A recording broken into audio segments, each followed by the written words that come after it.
પાલિતાણાના પનોત પુત્ર ડૉક્ટર મનસુખભાઈ માંડવિયાને માદરે વતનમાં આવકારાયા. સાથે ભાવનગરના લોકપ્રિય સાંસદ અને પ્રથમ વખત જ ચૂંટાઈને કેન્દ્રીય મંત્રી બનેલા એવા નીમુબેન બાંભણિયાનો પણ ભવ્ય સત્કાર કરાયો હતો. નીમુબેને સત્કારના પ્રત્યુત્તરમાં પોતાને પાર્ટીએ આપેલી જવાબદારીને પૂર્ણ નિષ્ઠાથી નિભાવવા ખાતરી આપી હતી.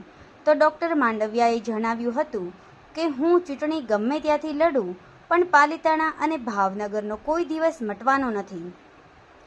અમારા દરવાજા કાયમ પાલિતાણા તથા ભાવનગર જિલ્લાના કાર્યકર્તા અને લોકો માટે કાયમ ખુલ્લા રહેશે. આપ સૌના પ્રેમનો કાયમ ઋણી છું. કાર્યકર્તાઓ અને લોકોએ ખૂબ ઉમળકાથી બંને મંત્રીઓને વધાવ્યા હતા. કાર્યકર્તાના પૂર્વ ધારાસભ્ય કેશુભાઈ નાગરાણી પણ ઉપસ્થિત છે, તેમનું પણ હાર્દિક સ્વાગત કરીએ છીએ. રઘુભાઈ હુંબલ અને ભાવનગર જિલ્લા પ્રમુખ આરસી મકવાણા સાહેબનું પણ સ્વાગત છે.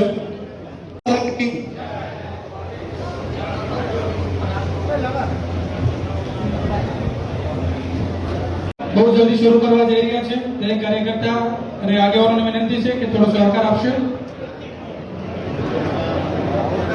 શુભેચ્છકો કાર્યક્રમમાં ઉપસ્થિત અમારા સૌના માર્ગદર્શન અને વડીલ મુરબ્બી સન્માનીય મંત્રી રઘુભાઈ હુંબલ સાહેબ ઉપસ્થિત છે, તો હું સીધા સ્ટેજ પર આમંત્રિત કરીશ રઘુભાઈને કે આપણે સૌને પ્રવચન કરશે. રઘુભાઈ હુંબલ શરૂ કરવા જઈ રહ્યા છે. દીપ પ્રાગટ્ય થઈ ગયું છે. આપણા કાર્યક્રમને શરૂ કરીએ છીએ.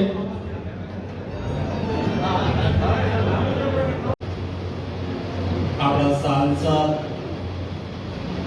આપણા ભાવનગરના બેન એવા નીમુબેન, આપણા ભારતીય જનતા પાર્ટીના જિલ્લાના અધ્યક્ષ આદરણીય આરસીભાઈ, પ્રદેશના ઉપાધ્યક્ષ આદરણીય મહેન્દ્રસિંહજી, મંત્રી આદરણીય રઘુભાઈ, આપણા પાડોશના ધારાસભ્ય આદરણીય ગૌતમભાઈ, કેશુભાઈ, મંચ ઉપર ઉપસ્થિત નીમુબેન, બધાના નામ બોલ્યા છે, બધા જ આગેવાન, સામે બેઠેલા બધા જ યુવાન દોસ્તો, પત્રકાર મિત્રો, નીમુબેને એમના અનુભવની વાત કરી. સ્વાભાવિક છે, સહજ છે, કારણ કે પહેલી વખત સાંસદ થવાનું થાય, જવાનું થાય, સાંસદ બન્યા, યુગાનુયુગ 2 દિવસની તૈયારી કરીને આવ્યા હોય, જઈને આવીને રજીસ્ટ્રેશન કરાવીને પરત આવીશું. એ દરમિયાન મોદીજીએ અમને મંત્રીમંડળમાં સમાવિષ્ટ કર્યા, રાજ્ય કક્ષાના મંત્રી બન્યા.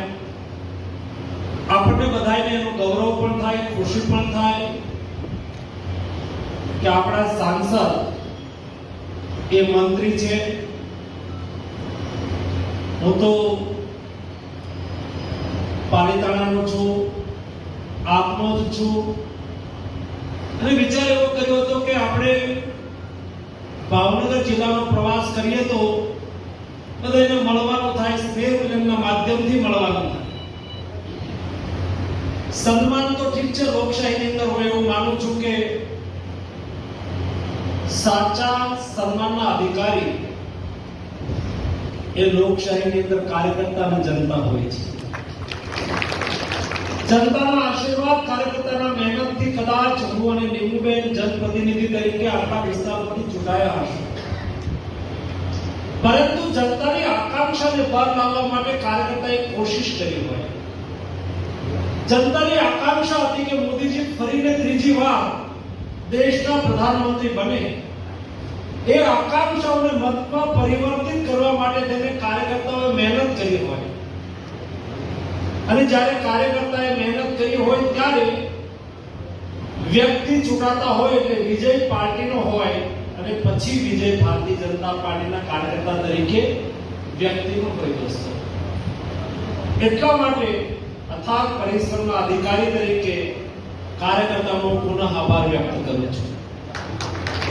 કરતાં પણ વધારે ઝડપી જેમણે કામ કર્યા છે એવા માનનીય ગૌતમભાઈ, પૂર્વ ધારાસભ્ય અને બેંકના ચેરમેન કેશુભાઈ નાગરાણી, પૂર્વ જિલ્લાના પ્રમુખ ચિત્તરદાદા, પાલિતાણા તાલુકા પંચાયતના પ્રમુખ જીગરભાઈ, તાલુકા પંચાયતના ઉપપ્રમુખ લલુભાઈ, એપીએમસીના પ્રમુખ નાગજી દાદા, શહેર પ્રમુખ અશોકભાઈ, તાલુકા ભાજપ પ્રમુખ નૂતનસિંહ, જિલ્લા પંચાયતના સદસ્ય ઘનશ્યામભાઈ શિહોરા, પૂર્વ નગરપાલિકાના પ્રમુખ પ્રવીણભાઈ, પૂર્વ ઉપાધ્યક્ષ અર્જુનભાઈ, નગરપાલિકાના ઉપપ્રમુખ અમિતભાઈ, સૌ સન્માનીય મંચગણ, તાલુકા પંચાયતના સભ્યો, જિલ્લા પંચાયતના સભ્યો, નગરસેવક ભાઈઓ, બહેનો અને યુવાનો, દેશના વડાપ્રધાન નરેન્દ્રભાઈ મોદી સાહેબના નેતૃત્વની અંદર 10 વર્ષના શાસનની અંદર અનેક ઊંચાઈઓ આપે એ પ્રકારના કામ થયા છે. વિશ્વએ નોંધ લીધી એ પ્રકારના નરેન્દ્રભાઈએ કામ કર્યા છે, એવા નિર્ણય લીધા છે.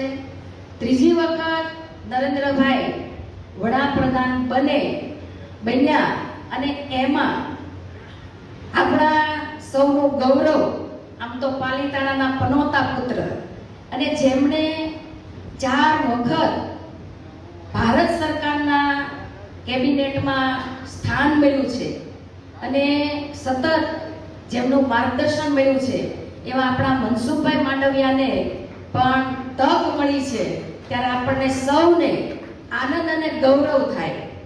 એવી જ રીતે મને પણ નરેન્દ્રભાઈ મોદી સાહેબની ટીમમાં કામ કરવાનો મોકો મળ્યો છે, ત્યારે હું નરેન્દ્રભાઈનો ખૂબ ખૂબ હૃદયથી આભાર વ્યક્ત કરું છું.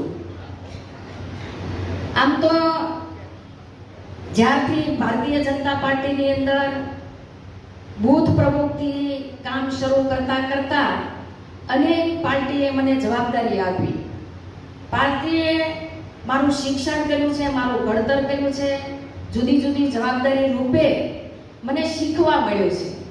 અને સાંસદ તરીકે જ્યારે મને તક મળી અને ત્યારથી આપણા મનસુખભાઈ સાહેબ મને ફોર્મ ભરવા માટે આવ્યા હતા અને પ્રવાસ પણ એમણે આપણા ભાવનગર બોટાદ લોકસભામાં એમણે કર્યો. એટલે આપણા સાહેબનો એવો ભાવ છે અને તમારા બધાનો ભાવ સાથે સાહેબ જોડાયેલા છે. એટલે મારે ચોક્કસ હું બધાને ખાતરી આપીને કહું છું કે તમને બધાને 2 સાંસદ મળ્યા છે. સાહેબ ભલે પોરબંદરમાં લડ્યા હોય પણ આપણા સાંસદ એ હંમેશા ભાવનગર જિલ્લાના રહેશે અને રહેતા હતા અને કાયમ આપણી હારે રહેવાના છે. અને સાહેબના માર્ગદર્શન નીચે આખી ચૂંટણી દરમિયાન અનેક વાર અમને મુશ્કેલીઓ પડતી ત્યારે અમે એમને પૂછતા અને એમના પ્રેરણામાંથી કાર્યકર્તાનું ઘડતર થઈ મારી જેવા કાર્યકર્તા કે જે સામાન્ય કુટુંબમાંથી આવે છે, ખૂબ ગરીબ પરિવારમાંથી આવે છે અને આ ગરીબ પરિવારમાંથી એક બેન બૂથ પ્રમુખનું કામ કરતા આજે કેન્દ્રની અંદર એક રાજ્યમંત્રી બને એ માત્ર ને માત્ર ભારતીય જનતા પાર્ટીમાં હોય છે. ભારતીય જનતા પાર્ટી એક કાર્યકર્તાઓની પાર્ટી છે, કાર્યકર્તાને ઘડવાનું કામ કરે છે. તમે બધા પોણા 2 મહિના મારી સાથે ધોમ ધપતા તડકાની અંદર અનેક ગામડાઓ આપણે સૌ રખડ્યા છીએ. મારા કાર્યકર્તાએ ક્યારેય મને ના નથી પાડી. મારા કાર્યકર્તાઓએ ક્યારેય એવું નથી કીધું કે બેન મને તડકો લાગે છે, બેન મારા કાર્યક્રમમાં સમય નથી. સમાજ માટે, સત્યપૂર્ણ સમાચાર પ્રસારણ આપના મોબાઈલ પર તરત જ લાઈક કરો, શેર કરો અને સબસ્ક્રાઈબ પણ કરો. અને હા, ઘંટડી વગાડવાનું ન ભૂલશો. આભાર.